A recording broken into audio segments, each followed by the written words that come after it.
mempersingkat waktu, dipersilakan dari Kementerian Koordinator Bidang Pembangunan Manusia dan Kebudayaan untuk menyampaikan keterangannya terlebih dahulu.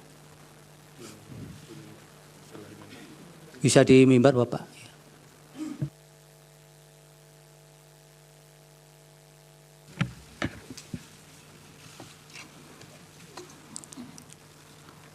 Assalamualaikum warahmatullahi wabarakatuh. Salam sejahtera untuk kita semua. Om Swastiastu, Namo Buddhaya, salam kebajikan. Keterangan Menteri Koordinator Bidang Pembangunan Manusia dan Kebudayaan pada sidang Mahkamah Konstitusi Jakarta 5 April 2024. Yang mulia Ketua dan anggota Majelis Hakim Mahkamah Konstitusi. Pada hari ini, saya sebagai Menteri Koordinator Bidang Pembangunan Manusia dan Kebudayaan Republik Indonesia akan menyampaikan butir-butir penting berkenaan dengan program-program pemerintah, khususnya yang berkaitan dengan penanganan kemiskinan dan perlindungan sosial. Hal ini sesuai dengan tugas pokok dan fungsi Kementerian Koordinator Bidang Pembangunan Manusia dan Kebudayaan yang selanjutnya disebut Kemenko PMK, dan yang mempunyai tugas penyelenggaraan koordinasi, sinkronisasi, dan pengendalian untuk urusan kementerian dalam penyelenggaraan pemerintahan di bidang pembangunan manusia dan kebudayaan berdasarkan Perpres nomor 35 tahun 2020 tentang Kementerian Koordinator Bidang Pembangunan Manusia dan Kebudayaan.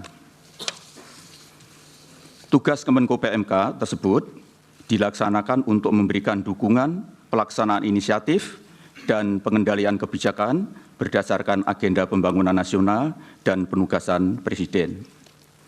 Sementara itu, fungsi dari Kemenko PMK diantaranya ialah 1. Melakukan koordinasi dan sinkronisasi perumusan, penetapan, dan pelaksanaan kebijakan kementerian dan lembaga.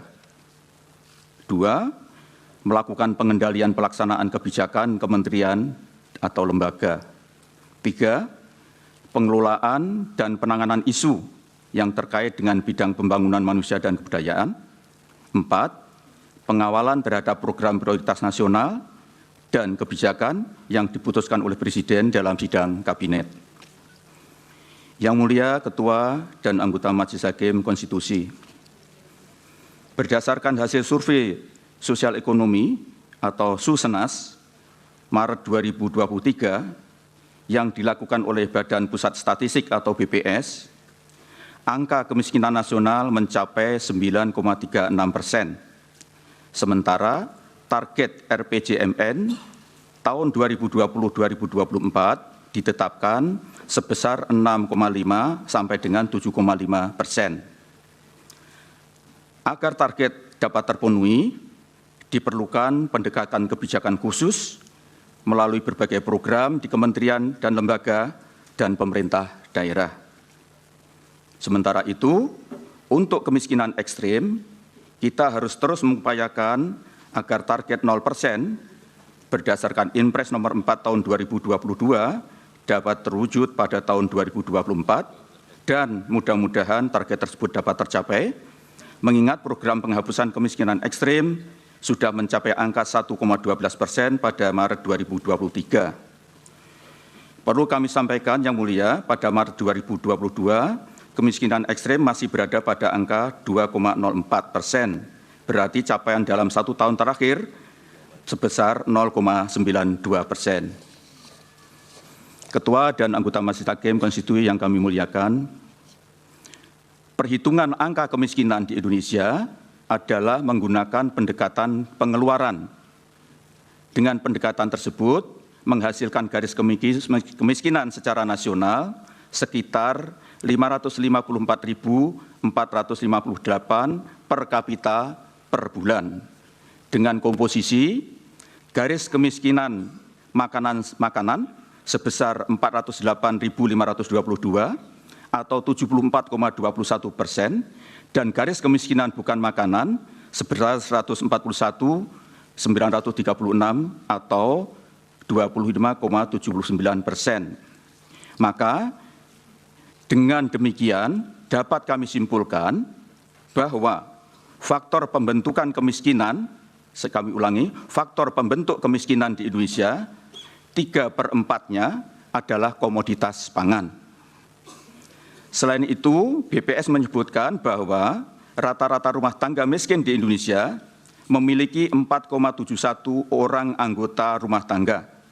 Dengan demikian, besarnya garis kemiskinan per rumah tangga secara rata-rata adalah sebesar 2.592.657 per rumah tangga miskin per bulan. Oleh karena itu, untuk menjaga daya beli kelompok masyarakat miskin, terutama komoditas pangan menjadi sangat penting. Begitu juga dengan memberikan bantuan bahan pangan langsung melalui program-program bantuan sosial dan bantuan pangan cadangan pangan pemerintah atau CPP. Yang Mulia Ketua dan Majelis Hakim Konstitusi, sesuai dengan Inpres nomor 4 tahun 2022 tentang percepatan penghapusan kemiskinan ekstrim, pada diktum ketiga angka 1 huruf B, menugaskan Menko PMK untuk menetapkan kebijakan sumber dan jenis data yang digunakan dalam implementasi program percepatan penghapusan kemiskinan ekstrim. Dan angka 1 huruf C, mengkoordinasikan penyiapan data penerima dengan nama dan alamat atau by name by address sasaran penghapusan kemiskinan ekstrim bersama Kementerian Sosial, Kementerian Dalam Negeri, Kementerian Desa, Pembangunan Daerah Tertinggal dan Transmigrasi, Badan Kependudukan dan Keluarga Berencana Nasional, Kementerian Perencanaan Pembangunan Nasional atau Badan Perencanaan Pembangunan Nasional, dan Badan Pusat Statistik. Adapun upaya menurunkan kemiskinan menjadi 7,5% dan penghapusan kemiskinan ekstrim menjadi 0% pada tahun 2024 dilakukan melalui 3 strategi, yaitu mengurangi beban pengeluaran keluarga miskin, meningkatkan pendapatan keluarga miskin, dan mengurangi jumlah kantong-kantong kemiskinan. Ketiga strategi tersebut harus dilakukan secara bersama-sama, serempak, saling melengkapi dan berkelanjutan, dan berkesinambungan, baik oleh pihak pemerintah pusat, pemerintah daerah maupun non-pemerintah, yaitu akademisi, swasta, masyarakat, dan lain-lainnya. Yang Mulia Ketua dan Anggota Majelis Hakim Konstitusi, salah satu upaya yang dilakukan oleh pemerintah untuk memastikan target tersebut terpenuhi adalah melalui program perlindungan sosial. Program ini merupakan pengejawantahan amanat konstitusi dan peraturan perundang-undangan yang memberikan mandat kepada negara untuk melindungi fakir miskin dan kelompok rentan. Hal ini sesuai dengan Undang-Undang Dasar Negara Republik Indonesia Pasal 34 ayat 1 yang berbunyi fakir miskin dan anak-anak yang terlantar dipelihara oleh negara. Ayat 2, negara mengembangkan sistem jaminan sosial bagi seluruh rakyat dan memberdayakan masyarakat yang lemah dan tidak mampu sesuai dengan martabat kemanusiaan. Program perlindungan sosial yang antara lain dimaksudkan untuk mengurangi beban pengeluaran, peningkatan pendapatan, dan penghapusan kantong-kantong kemiskinan telah mendapatkan persetujuan DPR RI dengan alokasi anggaran perlindungan sosial tahun 2024 sebesar 496,8 triliun yang tersebar di berbagai program dan pelaksanaannya oleh kementerian lembaga sesuai dengan fungsi dan tugas masing-masing. Adapun komposisi anggaran perlindungan sosial terdiri dari berbagai macam subsidi, bantuan sosial, dan jaminan sosial. 1. Subsidi antara lain subsidi energi yaitu BBM listrik dan LPG, subsidi pupuk, subsidi bunga kur, dan lain-lain. Yang 2, bantuan sosial antara lain berupa program Keluarga Harapan atau PKH, program sembako atau BPNT, asistensi rehabilitasi sosial atau atensi, Kartu Indonesia Pintar, dan Kartu Indonesia Pintar Kuliah. Yang ketiga, jaminan sosial, yaitu berupa bantuan iuran bagi peserta BPJS Kesehatan, yaitu penerima bantuan iuran PBI yang jumlahnya sekitar 98 juta jiwa.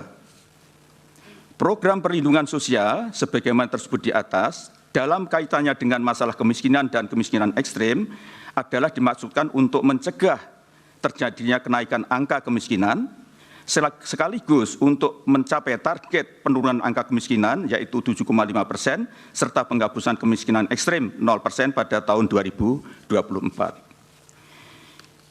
Yang mulia Ketua dan anggota Majelis Hakim Konstitusi, terkait dengan program bantuan pangan beras cadangan pangan pemerintah atau CPP yang diberikan kepada masyarakat pada bulan Januari hingga Juni 2024 adalah merupakan program perpanjangan dari tahun 2023.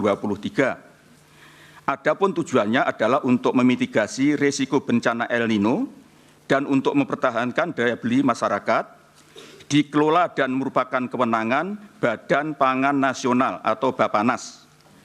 Bantuan pangan beras CPP adalah bukan merupakan bagian dari bantuan sosial reguler, namun merupakan bantuan bahan pangan yang diberikan oleh pemerintah. Bantuan pemerintah dalam bentuk bantuan pangan beras atau CPP pada tahun 2024 dilaksanakan berdasarkan Perpres nomor 125 tahun 2022 tentang penyelenggaraan cadangan pangan pemerintah dan disalurkan setiap bulan dari bulan Januari sampai bulan Juni 2024.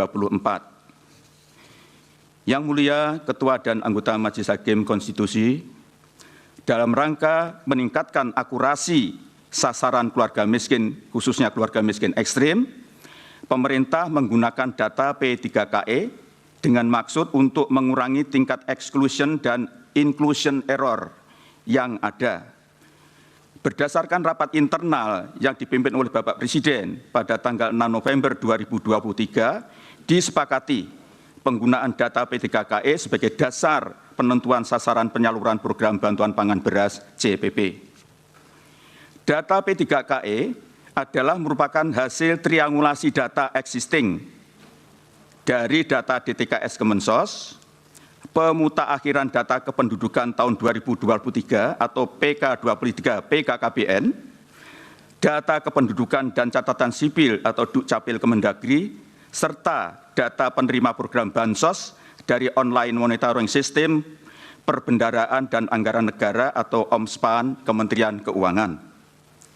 P3KE adalah basis data yang berisi informasi yang memiliki peringkat kesejahteraan lebih dari 80% keluarga atau penduduk di Indonesia. Data P3KE juga telah digunakan oleh 25 kementerian dan lembaga dan seluruh pemerintah daerah untuk berbagai program percepatan penghapusan kemiskinan ekstrem sesuai dengan Inpres nomor 4 tahun 2022 sebagaimana yang telah kami sebutkan di atas. Bantuan sosial dan bantuan pemerintah lainnya antara lain bantuan pangan beras CPP, bantuan pangan stunting adalah merupakan program pemerintah yang tidak dikhususkan pada satu kementerian tertentu dan memerlukan koordinasi lintas sektoral. Yang mulia Ketua dan anggota Majelis Hakim Konstitusi, selanjutnya mengenai keterlibatan kami dalam penyaluran bantuan sosial maupun penyaluran bantuan pangan beras CPP adalah sesuai dengan tugas Kemenko PMK yang diatur dalam Perpres nomor 35 tahun 2020, yaitu melakukan koordinasi, sinkronisasi, dan pengendalian penyelenggaraan pemerintahan di bidang pembangunan manusia dan kebudayaan, di mana bantuan sosial adalah merupakan bagian yang tak terpisahkan dari tugas pokok dan fungsi Kemenko PMK sesuai dengan Permenko PMK nomor 4 tahun 2020 tentang organisasi dan tata kerja Kemenko PMK. Pelaksanaan tugas tersebut dimaksudkan untuk memberikan dukungan pelaksanaan inisiatif dan pengendalian kebijakan berdasarkan agenda pembangunan nasional dan penugasan Presiden. Untuk keperluan tersebut di atas, kami melakukan berbagai kunjungan kerja guna memastikan bahwa pelaksanaan penyaluran bantuan sosial reguler maupun bantuan pangan beras CPP berlangsung sebagaimana yang diharapkan.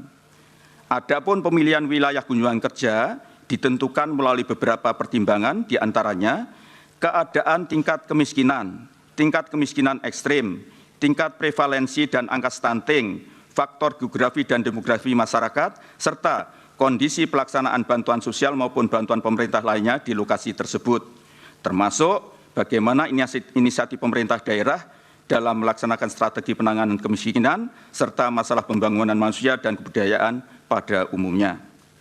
Khusus dalam kaitannya dengan pemantauan bantuan pangan beras CPP, dilakukan untuk memastikan ketersediaan bahan pangan tersebut di gudang Bulog dan memastikan bantuan, bantuan yang diterima oleh penerima manfaat secara langsung.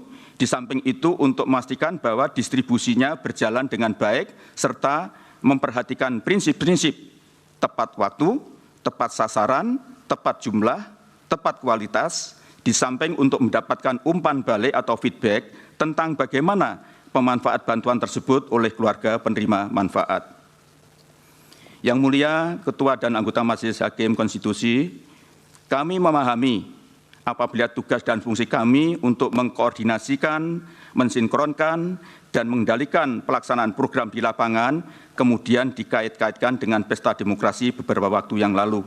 Namun perlu kami tegaskan bahwa pelaksanaan program-program tersebut di atas sudah direncanakan sejak awal untuk mencegah terjadinya kenaikan angka kemiskinan dan sekaligus untuk menurunkannya, serta menghapus kemiskinan ekstrim sebagaimana yang telah kami paparkan di atas. Adapun penyerahan bantuan pangan beras CPP di Kabupaten Lamongan yang kami lakukan dirangkaikan dengan kunjungan ke wilayah perkampungan nelayan di Kecamatan Brondong yang sekaligus untuk melakukan KSP, koordinasi sinkronisasi dan pengendalian dalam penanganan kantong kemiskinan nelayan di wilayah tersebut, yaitu penanganan masalah sanitasi dan pengerukan muara Sungai Lamong bersama ini berkoordinasi dengan Kementerian PUPR, ketersediaan bahan bakar untuk nelayan dengan PT Pertamina, serta pengerukan dermaga Tambat Labuh, pembangunan PABS dengan Kementerian KKP, dan pembangunan mercusuar dengan Kementerian Perhubungan. Yang semua itu terkait erat dengan tugas koordinasi, sinkronisasi, dan pengendalian oleh Kemenko PMK. Adapun Kabupaten Berau adalah termasuk salah satu kabupaten yang relatif baik dalam upaya pengentasan kemiskinan ekstrim. Oleh karena itu, perlu untuk dilakukan kunjungan kerja guna memastikan program-program pemerintah pusat dan program pemerintah daerah saling bersinergi sehingga dapat menjadi contoh bagi daerah lainnya. Dalam kunjungan tersebut di atas, kami memanfaatkan sekaligus untuk menyerahkan bantuan pangan beras secara simbolik, serta melakukan dialog dengan pemerintah daerah, stakeholder, keluarga stunting, serta keluarga miskin ekstrim untuk mendapatkan umpan balik atau feedback. Yang mulia, Ketua dan anggota Majelis Hakim Konstitusi, semua yang kami lakukan adalah dalam rangka koordinasi, sinkronisasi, dan pengendalian atau KSP terhadap apa yang telah diputuskan dalam rapat-rapat yang kami selenggarakan, yang perlu kami koordinasikan, sinkronisasikan, dan kendalikan lebih lanjut di lapangan. Demikian yang dapat kami sampaikan. Semoga Yang Mulia Ketua dan anggota Majelis Hakim Konstitusi berkenan. Atas perhatian dan perkenan Ketua dan anggota Majelis Hakim Konstitusi yang kami muliakan, kami ucapkan terima kasih. Wassalamualaikum warahmatullahi wabarakatuh. Waalaikumsalam.